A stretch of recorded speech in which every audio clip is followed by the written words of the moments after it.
Assalamualaikum warahmatullahi wabarakatuh. Perkenalkan, nama saya Bayi Saputra Taha dengan NIM 3214230027 dari kelas C. Video ini saya buat untuk memenuhi mata kuliah Bahasa Indonesia dengan dosen pengampu Ibu Ayu Hidayati Alik. Video yang saya buat kali ini mengenai Bahasa Indonesia dalam berbicara untuk akademik. Kegiatan berbicara untuk kepentingan akademik terbagi menjadi 3 bagian yang dapat kita lihat dalam gambar berikut. Yang pertama, pidato. Kedua, presentasi. Ketiga, diskusi kelompok. Pada kesempatan kali ini saya mengambil materi tentang presentasi. Baiklah, mengenai penjelasan tentang presentasi. Apa itu presentasi? Presentasi adalah komunikasi lisan yang terancang dan terstruktur yang bertujuan untuk menyampaikan informasi, ide, atau persuasi kepada audiens. Ini melibatkan penggunaan elemen visual dan verbal untuk menyampaikan pesan secara efektif dan menarik. Presentasi adalah seni dan ilmu menyampaikan informasi, ide, atau persuasi kepada audiens secara terstruktur dan terencana. Ini bukan hanya tentang berbicara di depan umum, tetapi juga tentang merancang pengalaman komunikasi yang berdampak.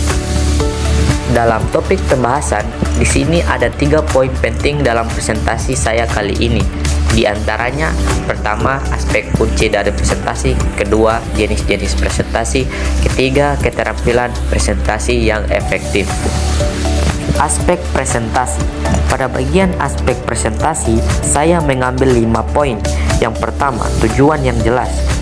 Presentasi yang baik memiliki tujuan yang jelas, apakah itu untuk menginformasikan, mendidik, memotivasi, atau mempersuasi audiens. Yang kedua, target audiens. Presentasi harus disesuaikan dengan target audiensnya. Ini termasuk mempertimbangkan pengetahuan mereka sebelumnya, minat, dan gaya belajar. Yang ketiga, struktur yang logis. Presentasi yang efektif memiliki struktur yang logis dan mudah diikuti. Ini biasanya mencakup pendahuluan, isi, dan kesimpulan. Yang keempat, konten yang menarik. Konten presentasi harus ringkas, jelas, dan menarik. Ini harus didukung oleh fakta, data, dan contoh yang relevan. Yang kelima, tanya jawab. Sesi tanya jawab memungkinkan audiens untuk mengajukan pertanyaan dan memperjelas informasi yang disampaikan. Jenis-jenis presentasi. Ada 5 jenis-jenis presentasi. Pertama, presentasi bisnis. Digunakan untuk menyampaikan informasi bisnis penting seperti laporan keuangan, rencana pemasaran, atau proposal bisnis. Yang kedua, presentasi keynote. Digunakan untuk menyampaikan pesan utama pada suatu acara atau konferensi. Biasanya disampaikan oleh pembicara tamu yang terhormat. Ketiga, presentasi edukasi. Digunakan untuk menyampaikan informasi dan mendidik audiens tentang suatu topik tertentu. Yang keempat, presentasi konferensi. Presentasi konferensi digunakan untuk berbagai keahlian dan penelitian dengan audiens profesional di konferensi atau seminar. Yang kelima, presentasi edukasi. Digunakan untuk menyampaikan informasi dan mendidik audiens tentang suatu topik tertentu. Baiklah, pada poin terakhir mengenai keterampilan presentasi, saya kembali mengambil 5 poin dalam penjelasan keterampilan presentasi. Yang pertama, keterampilan public speaking. Kemampuan berbicara di depan umum dengan percaya diri dan jelas. Yang kedua, keterampilan presentasi. Kemampuan untuk membuat dan menyampaikan presentasi yang menarik dan informatif.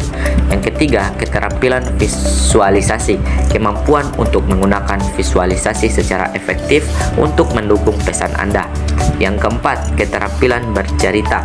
Kemampuan untuk menggunakan cerita dan anekdot untuk membuat presentasi Anda lebih menarik. Yang kelima, keterampilan menjawab pertanyaan. Adalah kemampuan untuk menjawab pertanyaan audiens dengan jelas, ringkas, dan percaya diri.